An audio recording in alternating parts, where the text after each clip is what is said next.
Sahabat inspirasi novel, ini menarik nih, tidak punya anak. Ini pasti kalian bertanya apa, jangan sampai si Rizky anak angkat ya? Atau diangkat di mana nih, atau biasa ketemu di depan nih rumah dan ditaruh gitu di gerdus gitu ya Rizky ya. Makanya dinamakan Rizky lah itu. Rizky lah. Rezeki dari Allah.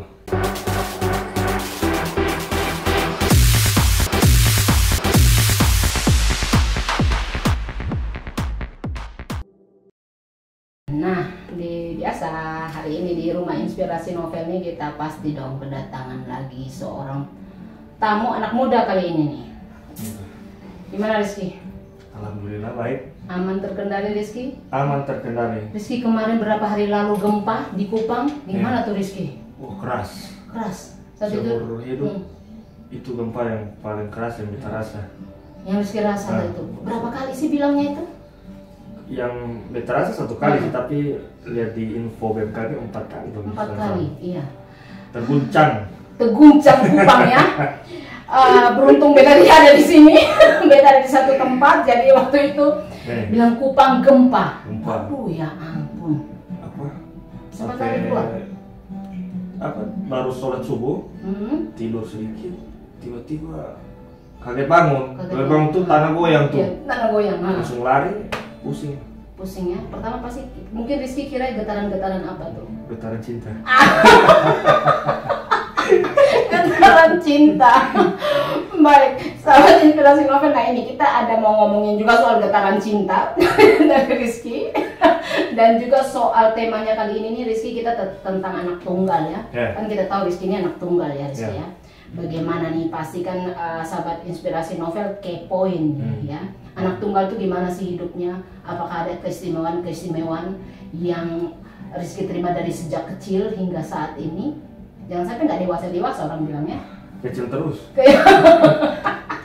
Muhammad Abdullah Rizkylah Subroto. Keren juga namanya ya Rizky ya. Itu nama kakek. Nama kakek terus? Nama kakek. Ada 2 kakek di situ. Yang mana nih nama kakek? Muhammad dan Abdullah. Muhammad dan Abdullah. Subrotonya nama bapak ya kayaknya. Nama papa ya. Panggilannya Rizky. Rizky. Kalau beta lihat nih Rizky sejak kecil kan beta suka kenal lama nih. Apalagi dengan mamanya Rizky ya, sahabat inspirasi novel nih. Mamanya Rizky ini namanya Ibu Soraya Balkis Tanov ya. Itu sosiolog yang paling keren di Provinsi Nusa Tenggara Timur. Dan papanya yang saya tidak terlalu kenal ya, nanti mungkin Rizky bisa jelasin sedikit ya. Rizky, ya identitasnya dong, biar lengkap dong. Jangan ada dusta di antara kita. Oke, kita biasa nama tadi Muhammad Abdullah Rizkylah Subroto. Biasa dipanggil Rizky. Di rumah panggil Iki ya. Ada teman-teman juga panggil Broto. Bro atau Broto. Ada yang panggil Ahmad ya. Tapi lebih banyak panggilnya Rizky ya. Oke. Jadi kita alhamdulillah sekarang kerja juga di Dinas Kominfo Kota Kupang di Provinsi Nusa Tenggara Timur ya. Sering berhubungan dengan pasti nih ya. Jurnalis senior. Tapi ingat jangan bawa jurnalisnya di sini.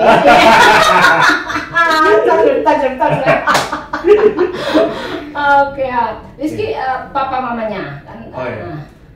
Papa itu kerja sebagai guru STM. Guru STM. Teknik elektro. Tapi sudah pensiun tahun lalu. Sudah pensiun ya. Mama dosen. Agak tahu pengamat sosial politik, pejuang aktivis gender. Pokoknya urusan perempuan. Mama. Ibu Soraya Balkis itu orang bilang dandengkotnya. Umurnya berapa sekarang Rizky? Beta umur 27 tahun. 27? Masih milenial. Masih milenial. Saya juga 27, tapi sekitar 23 tahun yang lalu. Pas. Rizky, beta kan biasa lihat tuh Rizky dari sejak kecil itu selalu mendampingi mamanya. Mama di mana, Rizky di situ. Kita kegiatan-kegiatan di mana pasti Rizky di situ ya. Sampai sekarang sudah berapa tahun saya lihat, sudah gede dia, sudah tingginya berapa nih lo Rizky? 173, 175 ya. dari waktu itu kamu tingginya hanya 80 cm. Kecil terus. Kecil terus. Rizky kan anak tunggal ya. Sebagai anak tunggal di dalam keluarga nih Rizky, ya. Gimana rasamu, kesepian nggak sih orang? Ini kita kan ngomongnya yang ini tantangan dulu kan. Gimana Rizky, kesepian nggak? Sepi. Sepi ya. Sepi. Karena ya sendiri, cuman papa mama. Kalau papa mama kerja, pasti di rumah sendiri. Sendiri. Nah itu mau ngomong sama siapa? Ngomong sama tembok. Halo, gimana Bapak? Sepi, jadi apa ya? Bikinnya apa? Rizky bikin apa di dalam rumah kalau sendirian? Ya paling kan nonton, main PS, ya. atau main gitar segala macam. Oh bisa main gitar? Bisa. Berarti sebentar kita challenge ya? Bisa. Rizky sendiri atau dengan teman-teman? Dengan teman-teman biasa. Nanti sebentar telepon temannya loh, harus teman-temannya datang sini ya. Siap. Jadi dengan sahabat inspirasi novel ya. Oke. Kira-kira mereka bisa datang nggak ya? Bisa, nanti di WA dulu. Oh ya nanti. Oke Rizky, masa kecil. Mainan pasti segala sesuatu terpenuhi ya. Ya. Tapi akhirnya jadi orang bilang jadi songong nggak Rizky? Sempat jadi songong. Karena apa ya? Anak sendiri tuh apa yang kau minta pasti dipenuhi. Dikasih, iya. Nah, misalnya mau mainan itu, atau mau pakaian ini, atau mau makanan itu, langsung dikasih. Karena mau papa mama kerja untuk siapa? Kalau bukan untuk beta. Iya. Nah itu kan merasa semua dipenuhi, jadi mungkin egonya tinggi ya. Egonya tinggi. Apa? Merasa diistimewakan, anak emas lah. Ya. Gitu. Seego apa? Kalau Rizky bisa ingat dulu itu seego apa? Apakah dengan teman-teman juga akhirnya kelahi terus, kemudian dibela mama, kan anak mama nih. Iya. Seego apa itu? Egonya seperti apa aja? Kalau beta dibuat tidak adil misalnya, atau dibagi makanan atau harus beta yang duluan. Oh harus duluan. Kalau bukan harus lebih lah daripada yang lain. Kalau misalnya tidak, nangis atau pukul temennya atau apa? Ngambek. Terus dibagi duluan tapi lebih nggak? Ya harus lebih juga. Karena di rumah kan segala sesuatu disediakan, fasilitas dikasih misalnya. Ya itu jeleknya sih. Jeleknya ya. Egoisnya tinggi, mau manja. Kalau agak keras kepala. Itu terbawa sampai di lingkungan kan? Lingkungan sekolah, lingkungan permainan, teman-teman main di rumah gitu ya. Misalnya mau latihan musik misalnya dulu, semua harus ikut beta mau. Harusnya kan semua boleh begitu. Itu beta sadar sih. Terus pokoknya mau istimewa lah. Dengan keluarga, dengan sepupu-sepupu? Sama juga, harus beta duluan. Makan harus beta duluan. Disediakan langsung. Langsung dulu. Piringnya, sendok.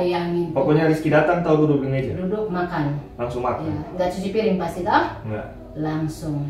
Mama, papa atau sepupu-sepupu yang lain kena jajah tuh orang bilang. Tapi kemudian kapan baru sadar tuh? Sadarnya pas. Atau belum sadar nih sampai sekarang Rizky? Sadarnya pas pas kuliah ya. Pas kuliah dengan proses ada perjalanan kehidupan yang nanti bercerita. Oke, nanti kita akan simpan itu dulu ya. Kembali ke masa kecil nih. Rizky, pernah nggak sih tanya tanya ke mama bilang, Mama beta mau minta adik satu lagi dong, atau Mama kenapa ada pertanyaan itu tidak? Pernah. Dulu kan melihat kawan-kawan punya adik, pulang sekolah rame di rumah, atau lebaran Natal tuh rame. Beta di rumah sendiri. Jadi beta sempat tanya Mama, Mama, kenapa beta ini soalnya punya adik? Terus Mama bilang, pas waktu SMP, SD betanya Mama bilang nanti ada waktunya Mama jelaskan. Mama bilang itu Mama jelaskan pas umur 17 tuh. 17 ya? Masih SMA. Jadi menunggu penjelasan Mama 17 tahun itu apa yang Rizky ini? Kan ini kan kadang-kadang, bukan kadang-kadang, sering dialami oleh anak-anak tunggal kan seperti ini kan? Nanti itu bagaimana gejolak di hatinya Rizky itu bagaimana? Menunggu samanya kenapa sih? Mungkin belum cukup umur untuk mendengar. Jadi pas SMA kalau salah tuh, Mama kasih tahu bahwa Caranya mama boleh spill di sini ya. boleh. Supaya teman-teman yang lain bisa ini. Jadi sebenarnya satu hal tuh mama pertama takut memperlakukan tidak adil. Mama takut memperlakukan. Satu, jadi biar kamu sendiri aja. Jadi yang kedua, mama tuh kan punya riwayat ada penyakit lah di jantungnya sejak umur 9 tahun. Mama sejak umur 9 tahun? Ada klepnya tuh sempat bocor. Iya, sempat dari umur 9 tahun. Jadi vonis dokter tuh mengatakan bahwa tidak akan punya anak. Itu tidak mungkin. Divonis tidak punya anak. Tunggu dulu, ini sahabat inspirasi novel ini menarik nih, tidak punya anak. Ini pasti kalian bertanya apa, jangan sampai si Rizky anak angkat lagi. Atau diangkat. Di mana nih, atau biasa ketemu di depan rumah dan ditaruh gitu di gerdus gitu ya Rizky ya. Oke, mama divonis tidak. Jadi mama kan dari 9 tahun tuh kan jantungnya kan bocor dari kecil tuh. Jadi alhamdulillah keajaiban Tuhan sampai hari ini bisa bertahan juga. Nah, dulu yang bilang vonis itu dokter siapa? Dokter Heru. Dokter Heru. Dokter Heru yang tangani mama dulu. Iya, Dia bilang, wah kayaknya kalau punya anak juga salah satu harus berkorban. Maksudnya berkorban bagaimana? Ya bisa mama yang selamat atau anaknya yang selamat. Jadi pas mau lahiran tuh papa tanda tangan semua. Maksudnya kesiapan itu. Bayangin. Jadi pas mama cerita dulu tuh. Ini mama cerita ya. Yang pas mau lahiran tuh alat semua tuh sudah siap tuh. Untuk segala kemungkinan yang terjelek. Jadi alhamdulillah kita lahir normal. 5 menit 10 menit keluar normal. Normal ya, tidak sesar ya? Sesar tapi normal. Maksudnya aman. Secara fisik maupun aman ya. Tidak ada artinya, yang paling buruk artinya gini, dokter boleh vonis sesuai dengan ilmu pengetahuannya ya, bukan berarti kemudian kita bilang dokter Heru kemudian yang ngomong seperti itu kemudian akhirnya tidak terbukti berarti dia kapasitas dokternya tidak. Ilmu pengetahuannya tapi bisa apa yang tidak mungkin oleh Tuhan. Paling buruknya ya kan? tidak punya anak. Tidak punya anak, iya. Jadi alhamdulillah dokter juga senang. Iya. Dia hebat, maksudnya bersyukur kan. Bersyukur. Dan itu semua kan pasti karena keajaiban Tuhan. Keajaiban Tuhan. Ya. Makanya ilmu pengetahuan boleh bilang tidak bisa, tetapi dengan Tuhan akhirnya bisa. Jadi makanya dinamakan Rizkilah itu. Rizkilah. Rezeki dari Allah. Rizkilah singkatan dari? Rezeki dari Allah. Rezeki dari Allah. Amin. Ya luar biasa. Sebagai rezeki dari Allah nih, Rizky. Sebagai rezeki. Kamu pasti punya ini nggak, bukan beban ya. Ini kan satu-satunya. Ada nggak itu di situ? Aduh, saya ini harus baik-baik, saya ini begini karena mama sudah. Itu jelas. Jadi sebagai anak tunggal tuh bebannya di situ. Bukan beban sih. Tanggung jawab. Tanggung jawab, ya. Jadi yang mama selalu bilang bahwa apa yang kamu buat di luar itu mencerminkan orang tuamu. Apa yang kamu buat adalah cerminan dari orang tuamu. Jadi harus jaga sikap, jaga etika, tata krama misalnya, pergaulan, terus harus sekolah, pendidikan itu utama. Nanti bisa kerja atau sukses tuh kan yang bangga juga orang lihat tuh di belakangnya, papa dan mama. Karena pola asuh itu kan di mana-mana dari rumah. Jadi kalau kita buat sesuatu hal yang salah, siapa nih Rizky, anak siapa nih, ya kan? Anak gitu. Ya semua hancur. Beta hancur, papa mama hancur. Dan bukan papa mama juga ya, yang di belakang keluarga di situ kan? Karena papa, yang cuma sebagai penerus beta.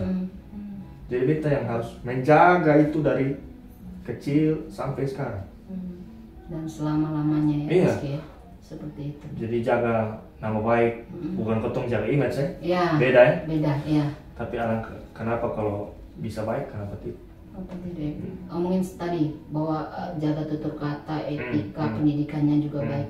Memangnya Rizky sekolahnya di mana sih? Yang dari SD loh? Iya dari SD dong. Ini kita bisa 5 tahun kalau kita ngomong juga bisa ya Rizky ya, 5 tahun Rizky. Maksudnya dari TK? Sorry. Dari balitanya gimana? Berarti dari rumah sakit umum. Oke, kalau beta TK di Bonipoi. TK Bonipoi itu yang sebelah mana sih Di gereja? SD Bonipoi, belakang SD Bonipoi. Oh, Terus SD Negeri Angkasa Penfui. Ya. Kakak tahu yang Lanut TNI Angkatan Udara. Oh, tahu. Masjid Ya. Al-Mujahidin. Masjid, ya. Di situ. Terus SMP Negeri 1 Kupang. Sampai satu di Oh, ini orang bilang Kanaan. Kanaan Pospol. Pospol Kanaan. Di rumah sakit umum, Ya. yang kamar jenazah tuh agak ke bawah sih. Oh, iya. Waktu itu kau lewat situ tuh, kau takut tidak Rizky? Takut juga. Jenazah ini jenazah. SMP Terus SMA Katolik Giovanni. SMA Katolik Giovanni. Rizky, ini kita bukan Sarah ya, tapi kan dari namanya saja sudah Muhammad Puluhan Abdullah Rizkila Subroto. Muslim kan? Muslim. Kenapa coba bisa masuk sekolah di SMA Giovanni? Ikutan teman? Itu dapat rujukan dari mama. Karena mama dulu alumni Giovanni. Oh, sesama alumni, jadi semua apa kan nanti anaknya Rizky juga nanti di jadi Giovanni. Rizky masuk Giovanni. Iya. Itu ada pertentangan juga. Iya. Di keluarga. Di keluarga, ya. Oh, kenapa ini kamu anak sendiri, anak sematawayang kok? Kenapa soalnya kasih masuk di pesantren? Kenapa harus di swasta? Ya. Dan mau bilang kalau agama tuh kenyamanan ya. Tapi pendidikan tuh kan di sekolah Katolik tuh kan bagus, disiplin. Ya. Bukan Bukan tidak bagus ya. Lain, ya. Tapi yang berdasarkan pengalaman. Ya. Yang dulu mama sekolah, wah, itu disiplinnya bagus, toleransinya bagus, jadi supaya Rizky itu bisa berbaur, multikultural dengan teman-teman yang dari berbagai daerah, berbagai agama. Ya. Jadi, dan bukan Rizky satu-satunya ya, kayaknya di sana itu. Atau pada masa itu ada kayaknya dua orang. Masa itu ya. Dua orang. Jadi alhamdulillah masuk. Dan punya relasi yang baik dengan Romo, Bruder. Romo siapa waktu itu Rizky? Romo Stefanus Mau. Oh, Stef Mau. Romo masih tetap dong sampai sekarang. Masih, Romo Stef itu masih kepala sekolah loh. Iya, Romo Amance. Amance Nino sekarang di Santo Yosef. SMK apa? Speksanyo dan Speksanyo. Romo Sintus. Jadi dengan guru-guru. Beta pung pelajaran agama Katolik nilai 97. Benar ketidak nih. 97. Tapi apa yang Rizky petik dari sana? Ya, yang beta petik tuh yang pertama disiplinnya bagus. Ya. Terlambat 3 kali teguran. Orang tua datang. Pernah tidak? Wah, sering. Mereka dia mau jawabnya, oh tidak pernah kakak. Anak tunggal tuh biasa tuh terlalu manja dari ngaret. Mana karetnya? Coba terlambat. Terus apa lagi ya? Oh ya, disiplin. Terus karena perbedaan itu, terus kita saling menjaga. Perbedaan. Saling respect, saling jaga. Misalnya ada apa ya? Ada isu-isu yang sensitif, langsung dirangkul gitu ya. Dijaga. Terus misalnya hari-hari raya, lebaran atau puasa, nah itu ada dapat apresiasi, dapat dukungan dari Romo, dari teman-teman. Jadi kalau kita puasa ya, kalau ada Rizky, jaga dia gitu, supaya dia jangan. Artinya nilai-nilai toleransi juga Rizky dapatnya juga dari SMA itu ya, di Giovanni. Menghargai toleransi, perbedaan, keberagaman ya. Kita dapat kenal orang-orang yang baik, dapat relasi juga. Sampai Romo kalau panggil tuh Ahmad, Muhammad, Assalamualaikum Muhammad. Waalaikumsalam. Betul. Rizky, tapi kan pada umumnya nih orang SMP, SMA itu kan pasti nakal toh? Itu sudah umum terjadi. Kenakalanmu apa Rizky? Orang kan biasa geng-geng motor, ya kan? Duduk-duduk di pinggir jalan. Kalau kita nakal tuh SD mungkin. SD? Itu berantem terus. Itu bapak dipanggil terus. Berantem yang kelas. Berantemnya gara-gara apa Rizky? Ya biasalah anak-anak. Rebutan makanan atau main-main bola, senggol, baku pukul. SMP juga pernah sih. Kalau SMA karena disiplinnya tadi. Oh ya, sudah masuk ke situ Harus mulai jaga-jaga, rem. Palingan dipanggil karena terlambat. Tegurannya terlambat. Ya. Jangan ditiru. Jangan ditiru. Tapi motor-motor, geng-geng motor pernah nggak balap-balap liar apa? Tidak ya. Tapi beta dengar bilang Rizky pernah kecelakaan. Oh pernah. Ya, Kecelakaan tuh itu ada ceritanya sih. Itu kayak keajaiban Tuhan juga. Itu seperti apa tuh? SMP. Kelas 3 itu pas mau bimbel, kan biasa kan mau ujian nasional tuh kan ada bimbel siang tuh. Nah itu posisi pas lagi gerimis pulang rumah, gerimis mengundang makan dari rumah kembali ke sekolah sama teman dari gang yang bawa motor, teman gang. Jadi bawa motor ngebut kan, jadi sampai di jembatan. Pakai helm tidak? Tidak pakai. Jadi sampai jembatan Wisapa. Jembatan Wisapa tuh yang di Modutalia itu. Sebelum Modutalia. Nah, jembatan Wisapa terjadilah kecelakaan. Siapa yang bawa motor? Ada anak-anak di gang, teman kamu gang. yang dibonceng, Rizky dibonceng, ya. Jadi ngebut kencang, tiba-tiba rem kaget kan. Ada trek fuso di depan. Di pas depan jembatan tuh. Jatuh, yang beta ingat tuh apa di bawah asnya roda fuso tuh. Fuso itu. Motornya masuk itu nyusup dalam kan, rem depan kan. Jatuh. Terus untungnya bisa sadar kak. Jadi bisa sadar, langsung bangun. Pas bangun tuh ini semua baju putih kan, baju SMP putih biru tuh. Soalnya panik, tapi langsung lari. Kayak bangun langsung lari. Karena di tengah takut mobil dari belakang. Langsung lari, terus ada orang yang mau tolong karena anak kecil kan, mau angkat ke pick up. Iya, mau bawa ke rumah sakit. Ya, pakai jasa gitu ya.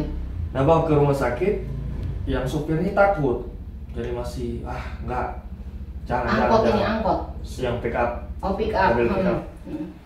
Jadi turun lagi, tiba-tiba ada satu mobil datang. Temanmu bagaimana Rizky? Juga sama-sama? Dia ikut sama-sama, panik. Dia aman karena pakai helm. Iya. Jadi pas itu mobil pick up tolak, ada satu mobil datang, yang ingat tuh mobil Innova abu-abu. Ada bapak satu tinggi-tinggi. Terus dia bilang, oh ya mari dek, bapak antar. Jadi dia antar, langsung naik kan, ngebut ke Bayangkara. Ke UGD, dokter jahit. Bagian apa? Kepala. Oh ya, itu makanya saya lihat itu. Saya pikir itu kalau kayak seni-seni itu orang bikin ini. Jahitan. Jadi pas dijahit, terus si om itu tadi tanya, papa kerja di mana, mama kerja di mana.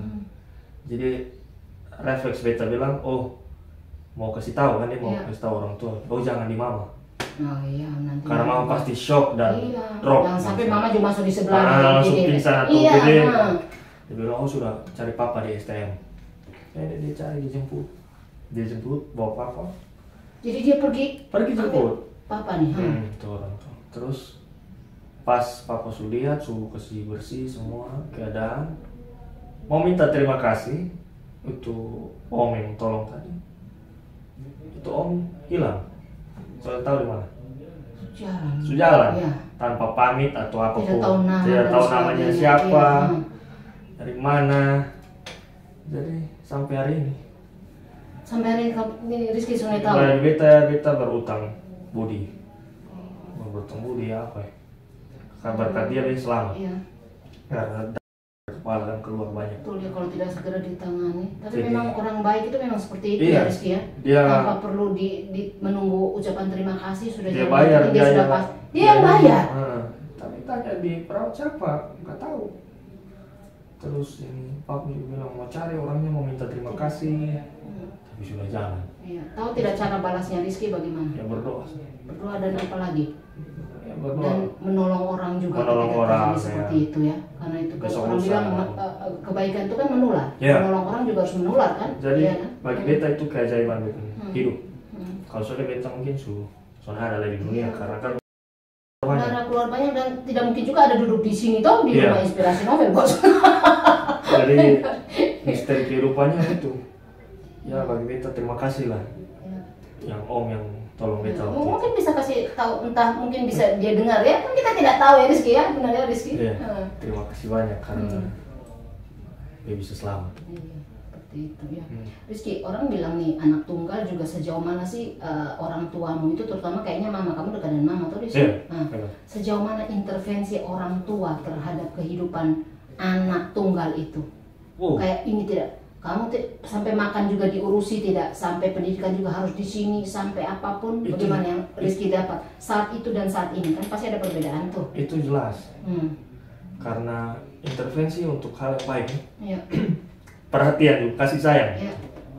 Jadi misalnya perencanaan itu sudah jelas. Kalau pendidikan, sekolah di sini, nanti kamu jadi ini. Terus intervensi apa lagi? Ya tadi bergaul bukan intervensi sih, tapi lebih ke peraturan. Seperti apa aturan itu? Oh ya, kalau beta anak tunggal, jam 12 malam tuh harus di rumah, langsung masuk rumah, cuma boleh di luar. Ini waktu SMP toh? SMP sama 12 harus masuk. Kuliah juga begitu. Jam 12 malam pasti mama telepon. Misalnya lagi kerja tugas atau di mana, kasih tahu. Tapi pernah sih, telat sampai lewat jam 12 SMA atau kalau tidur di luar. Rasakan kamu tidur di luar, benar nih, berarti betul-betul tidak masuk dalam rumah nih. Jadi jam 2 tuh, jam 3 baru papa buka pintu masuk.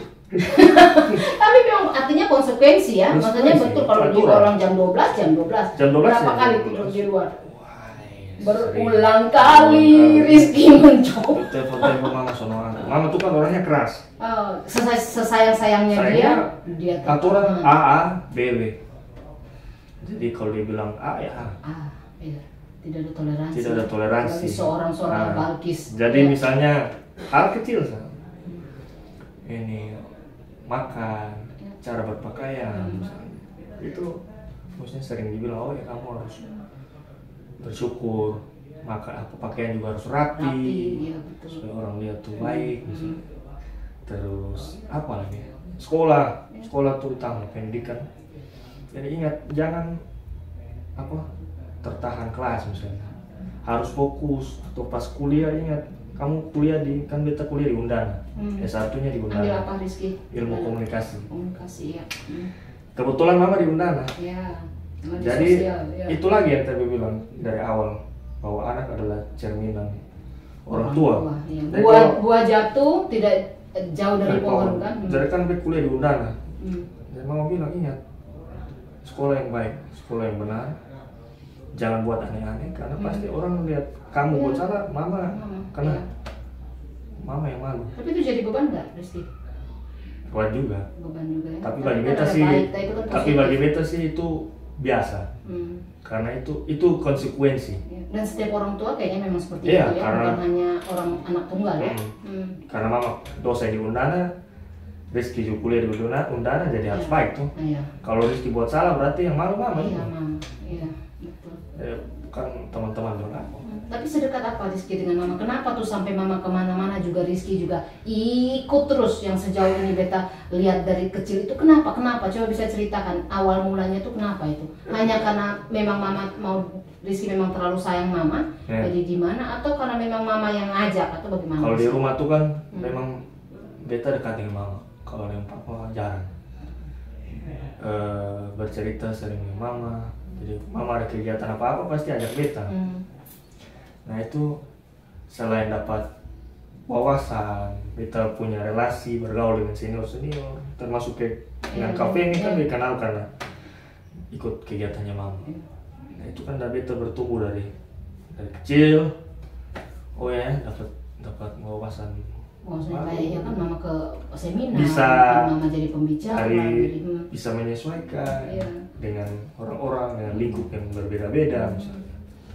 Dan satu ya pasti kalau mau bawa materi ya di pohon pasti beten.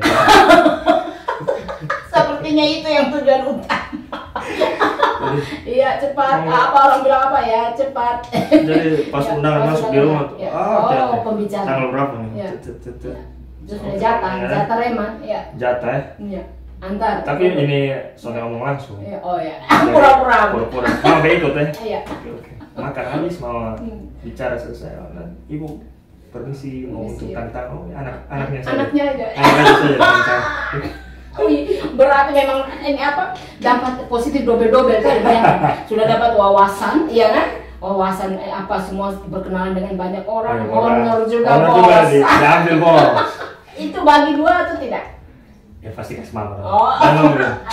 Masa diam-diam saya. Diam-diam saya. Ya, cicit. 200-300. Ya lumayan. Atau pinjam dulu 100. Sengaja. Nanti Sony kasih kembali. Nah, kembali saya bilang sedekat apa Rizky dengan mama? Berdiskusinya tuh sudah seperti apa sih? Kalau urusan cinta-cintaan juga. Kalau urusan cinta itu sangat private. Oh, tidak terbuka tidak. Sama mama. Malu. Tapi kalau malu, nanti kita akan omong itu. Tapi kalau di sini tidak ada mama, bukan dong spill dong. Oke. Tapi Rizky, tantangan apa jadi anak tunggal Rizky? Tadi kan beban atau tanggung jawab itu berat. Iya. Apalagi tantangan apa jadi ya? anak tunggal. Harus lebih bertanggung jawab. Lebih bertanggung jawab. Semakin kan anak tunggal tuh kebanyakan kepingin bebas. Pengen bebas. Ya, oh ya karena kan kalau bilang kan di rumah banyak aturan. Tapi bagi beta dalam perjalanan kehidupan tuh Kak, oh ya ternyata betul ya aturan tuh. Memang apa niatnya tuh baik untuk ketemu di depan. Memang kita merasa berat. Ini bikin begini ini apa sih terlalu protektif misalnya, terlalu larang sana larang sini. Tapi pas perjalanan kehidupan pas ketemu dewasa, hanya beta sadar, oh ini maksudnya mama dan papa ini gitu. Misalnya sekolah baik, selesai. Hubungan dengan orang etika, etika bisa menyesuaikan dengan orang, menghormati orang yang lebih tua misalnya, hal-hal kecil. Punya apa ya, rem dalam diri tuh. Oh ya, ini batas-batas ini bisa dilakukan, ini tidak boleh. Kalau beta buat ini beta tahu konsekuensinya apa. Begitu. Sampai berarti kita bisa menepis ini yang pendapat selama ini bahwa anak tunggal ya kan tadi memang egois ya, tapi kan sekarang sudah tidak. Anak tunggal itu tidak bisa ambil keputusan, ya kan? Anak tunggal itu tidak dewasa, ya kan? Buktinya Rizky tidak menunjukkan hal itu ya. Semoga anak-anak tunggal di luar sana juga seperti ini. Ada proses perjalanan kehidupan. Jadi bisa langsung beta cerita sama? Bisa dong. Jadi pasti kan Rizky kan dekat sama mama, dekat sama mama. Tapi untuk urusan cerita tentang jodoh atau cintaan tuh langsung terbatas. Soalnya pernah sih. Ini jarang. Baru akhir-akhir ini. Cuman kasih tahu sama siapa. Gitu. Sebelumnya tidak. Berarti cinta pertamanya? Jangan sampai ini baru cinta pertama nih. Cinta monyet. Monyetnya di mana Rizky? Monyet di alam. Di pelabuhan.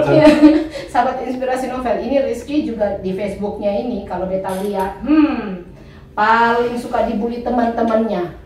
Tapi dia juga betanya juga lu paling suka bikin gara-gara tuh Rizky. Pergi mana-mana saya lihat di Facebook nanti dengan motor sendiri baru bikin gara-gara, terus orang bilang mana boncengannya masih sendiri lu.